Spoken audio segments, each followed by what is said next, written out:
तो एक सवाल जो अक्सर मन में आता है, लोन, यह एक बोझ है या एक मौका?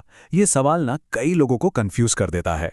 लेकिन आज चलिए एक कहानी और कुछ आसान से नंबर्स के जरिए इस पहेली को समझते हैं।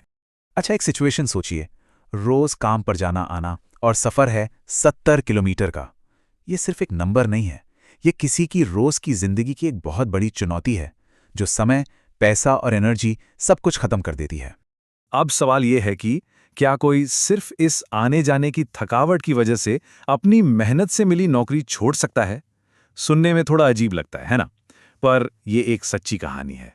तो मिलिए राज से। राज को एक बढ़िया प्राइवेट कंपनी में नई नई नौकरी मिली थी। प्रॉब्लम बस एक थी, ऑफिस घर से 35 किलोमीटर दूर था। मतलब रोज के 70 किलोमीटर आना जाना। अब वो अपने एक दोस्त की बाइक पर डिपेंडेंट था। और फिर क्या हुआ?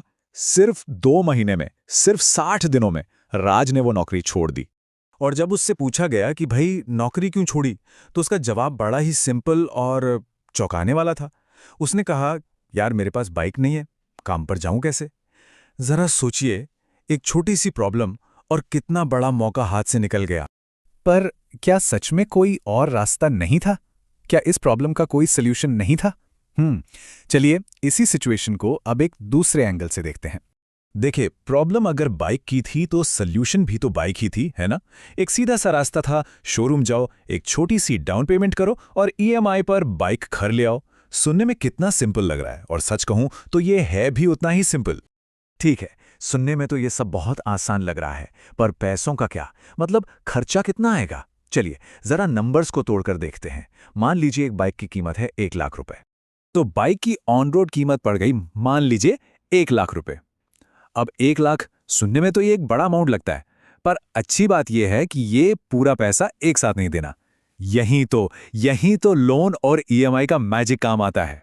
अब मजे की बात देखिए, इस 1 लाख की बाइक को घर लाने के लिए सिर्फ, जी हाँ, सिर्फ 6,000 रुपए की डाउन पेमेंट देनी है। ये एक ऐसा अमाउंट है जो ज्यादातर लोग आराम से मैनेज कर सकते हैं। और बस यही है वो पहला कदम बाइक का मालिक बनने के लिए। अच्छा, डाउन पेमेंट हो गई। अब जो बाकी पैसा बचा उसके लिए मान लेते हैं कि हर महीने 10,000 रुपए की ईएमआई देनी होगी। ये एक फिक्स्ड अमाउंट है जिसे सैलरी से निकालना आसान हो जाता है, क्योंकि अब तो नौकरी पर जाने का पक्का जुगाड़ हो गया है ना। तो अब जरा पूरा हिसाब किताब समझते हैं।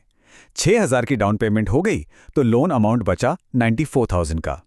अब 12 महीनों में जो टोटल पेमेंट हुई वो हुई 1,26,000 रुपीज। इसका मतलब करीब करीब 26,000 रुपए एक्स्ट्रा गए इंटरेस्ट यानी ब्याज के तौर पे। और यहीं पर आता है सबसे बड़ा सवाल, क्या 1 लाख की बाइक के लिए ये 26,000 रुपए का ब्याज देना एक अच्छी डील है? कहीं ये सीधे सीधे पैसों की बर्बादी तो नहीं? देखिए, इसका जवाब ना हाँ है और ना ही ना। सब कुछ इस बात पर डिपेंड करता है कि उस बाइक को या किसी भी लोन को हम देख कैसे रहे हैं, हमारा नजरिया क्या है। और ये जो फर्क है ना, वो यहां एकदम क्लियर हो जाता है।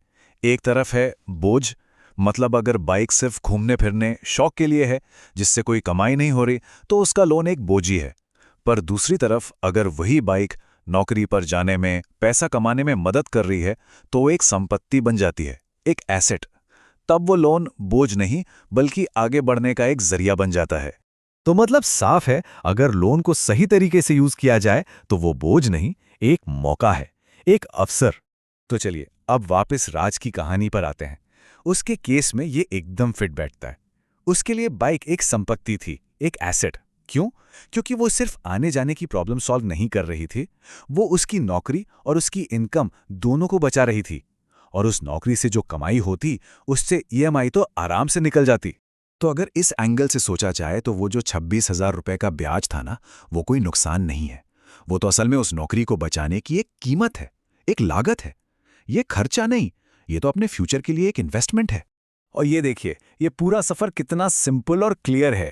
पहले महीने में डिसीजन लिया, डाउन पेमेंट की, फिर अगले 11 महीने काम किया और ईएमआई भरी, 12वें महीने में लास्ट पेमेंट, और 13वें महीने से बूम, बाइक पूरी तरह अपनी, कोई ईएमआई की टेंशन नहीं, और इनकम वो तो चली रही है।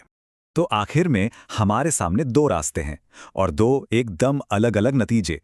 एक तरफ है राज का रास्ता, जहां ना बाइक है, ना नौकरी, ना ही कोई इनकम।